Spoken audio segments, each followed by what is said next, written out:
In the first 10 seconds of this story, remember this image. A locked room, sealed from the inside, no signs of forced entry, no fingerprints that make sense, and a dead man lying in the exact center of the floor, as if carefully placed there by an invisible hand, because this is not just a true crime story. It is one of those rare dark case files that has haunted police reports, forensic journals, and investigators. Private nightmares for decades, a crime so strange that even today law enforcement cannot explain how it happened or who truly committed it. The case begins quietly, as many disturbing crime stories do, in a place where nothing ever seemed to happen. The kind of town where neighbors wave politely, where doors are often left unlocked, and where the idea of violent death feels almost fictional. It was late autumn, in a small industrial city in northern Europe.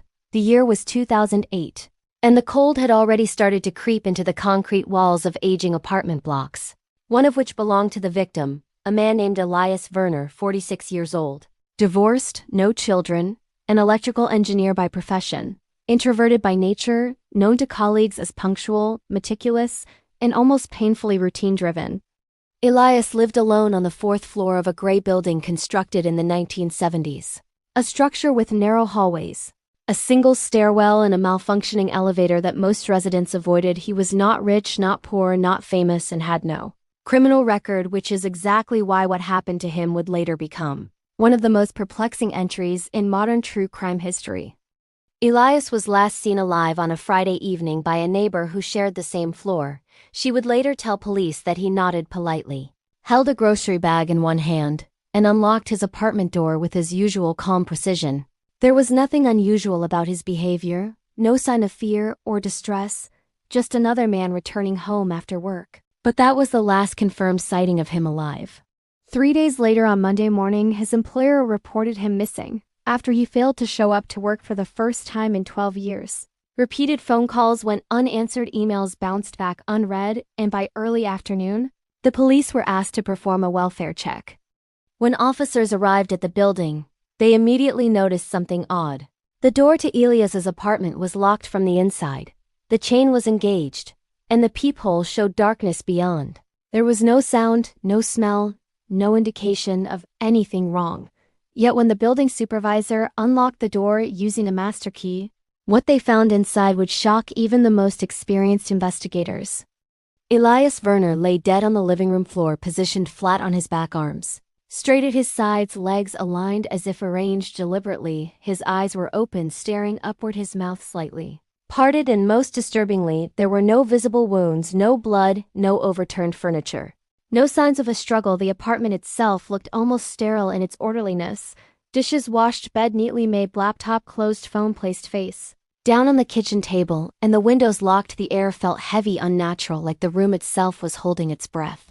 Paramedics pronounced him dead at the scene, estimating that he had been dead for approximately 48 hours, which placed his time of death somewhere late Saturday night or early Sunday morning, a period during which no one reported hearing screams, crashes, or anything remotely suspicious. The initial assumption was sudden natural death, perhaps a heart attack or aneurysm, but that theory quickly began to unravel when the autopsy results came back. Elias had not died of natural causes. Toxicology revealed trace amounts of a rare paralytic substance in his bloodstream, a compound not commonly used in medicine, not easily obtained, and lethal in doses small enough to be almost undetectable without specific testing. The cause of death was respiratory failure. His lungs essentially shut down while his heart kept beating, leaving him conscious, unable to move, unable to cry out for help, trapped inside his own body until he suffocated. This revelation transformed the case instantly, from an unfortunate death into a calculated homicide. But it also opened a door to questions that only deepened the mystery. How did the poison enter his body? There were no injection marks, no wounds, no cuts, no contaminated food found in the apartment, and no glass or utensil carrying residue. The substance had been administered with surgical precision, yet the method remained unknown. As investigators reconstructed Elias's final days, they painted a portrait of a man whose life followed an almost mechanical rhythm. He went to work, returned home at the same hour, shopped at the same grocery store, spoke to almost no one socially, and spent evenings reading technical manuals or watching documentaries. He had no known enemies, no recent arguments, no financial trouble, and no romantic relationships that could hint at motive. His digital footprint was equally unremarkable. No threatening messages, no strange searches, no signs of fear. His phone records showed no incoming or outgoing calls after Friday evening. His laptop activity stopped shortly after he logged into a news website, as if he simply stood up and never returned. The apartment building itself offered little clarity. Security cameras at the entrance had malfunctioned weeks earlier, and cameras on nearby streets captured nothing useful. Residents were interviewed extensively, yet no one reported seeing a stranger enter or leave the building during the estimated time of death. No unfamiliar faces, no suspicious sounds, no sudden disturbances. It was as if the killer had walked in and out without ever being seen, or more disturbingly, had never physically entered at all. Police expanded the investigation outward, examining Alias's workplace, questioning colleagues, supervisors, and former clients. But again, nothing emerged. He was described as quiet but kind, brilliant but distant, someone who kept his personal life sealed off from his professional world. No disputes, no disciplinary actions, no hint of someone wanting him dead. Even his ex-wife, whom he had divorced amicably years earlier, was ruled out after airtight alibis and a lack of motive. Forensic experts re-examined the crime scene repeatedly, looking for microscopic clues, fibers, skin cells, anything that could suggest another person's presence. But results were minimal. A few unidentifiable fibers that matched common household materials, partial prints belonging only to Elias himself, and nothing that placed another human being in the room at the time of death. The locked door remained the most baffling element. There was no way for someone to exit after administering the poison without leaving it unlocked or breaking the chain, unless, as some investigators whispered behind closed doors, the killer had not left because the killer had never been there in the first place. One theory suggested remote poisoning. Perhaps the substance had been released as an aerosol through the ventilation system. But tests showed the building's ventilation was individual to each apartment, with no shared airflow. Another theory proposed delayed release, that Elias might have unknowingly ingested the substance earlier, which only activated later, but the toxicologist dismissed this, explaining that the compound degraded quickly and required precise timing to be lethal, pointing again toward deliberate intervention close to the time of death. The case took a darker turn when investigators discovered that the paralytic substance used was primarily found in advanced research facilities, military laboratories, or highly specialized industrial settings, places to which Elias technically had access through his engineering background.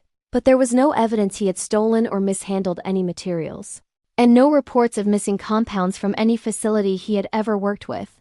This raised an uncomfortable question. Had Elias been the target of a professional hit, and if so, why him? As months passed, the case drew media attention. True crime journalists labeled it a perfect crime. Online forums debated possibilities ranging from elaborate murder plots to accidental exposure, and even more fringe theories, but police maintained focus on the facts, however strange they were. Yet the pressure mounted, because despite hundreds of man-hours, dozens of interviews, and countless forensic tests, the investigation remained frozen.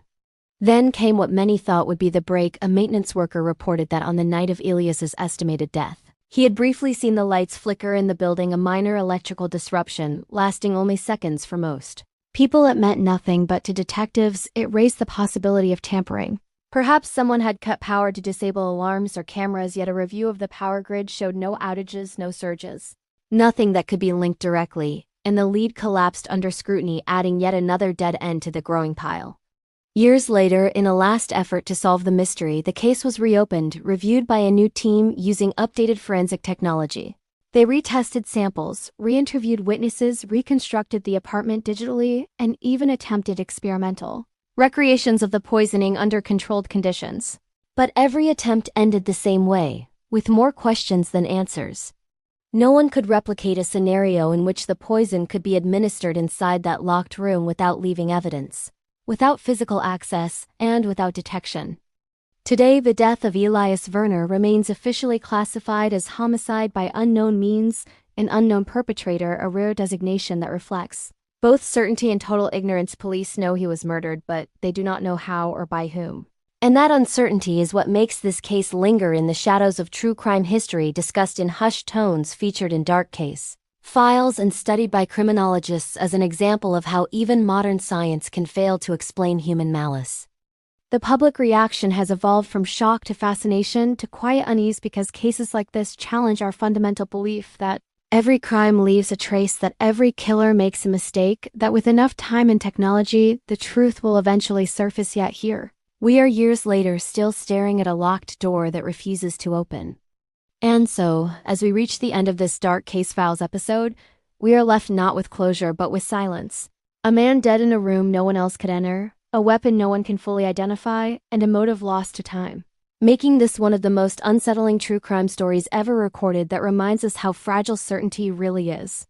So now I leave the question with you, the listener, the investigator at home, the observer drawn to the darkest corners of human behavior. Who do you think was responsible for the death of Elias Werner? And how do you believe this impossible crime was carried out? This has been Dark Case Files, where the truth hides in the shadows, and mysteries refuse to die. If you want more true crime stories that disturb, challenge, and haunt long after the screen goes dark, don't forget to subscribe, because the next case is already waiting.